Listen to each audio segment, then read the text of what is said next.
জেদ ধরে কাজ করতে হবে। একটি কাজ বারবার ব্যর্থ হবেন, আপনি হাল ছাড়বেন না।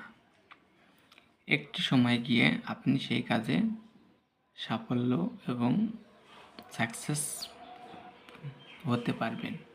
কিন্তু আপনি মাঝপথে যদি ছেড়ে দেন, কাজে অবহেলা করেন যে আমি এতবার কাজ করছি, ব্যর্থ হচ্ছি, আমি আর সে কাজ করব না, এক্ষেত্রে আপনি দুর্বল এবং আপনার লক্ষ্য ও আপনার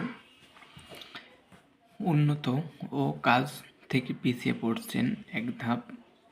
আপনি যে কাজটি পারবেন না সেই কাজটি বারবার চেষ্টা করুন।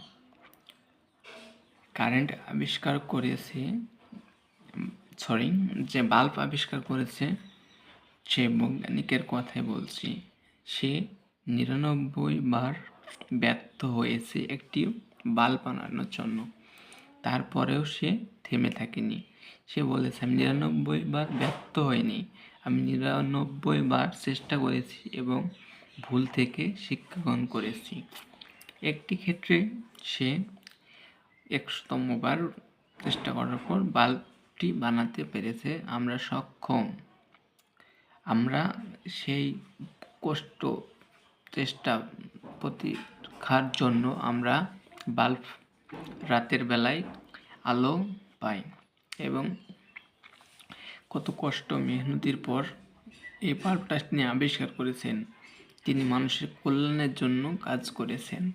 কিন্তু যখন সে প্রথমে বানাতে যায় তখন মানুষ তাকে পাগল বলে, তুমি পারবে না, তুমি হাল ছেড়ে দাও, তোমার দ্বারা সম্ভব নয়, এমন নেগেটিভ কথা তাকে শুনতে হয়েছে।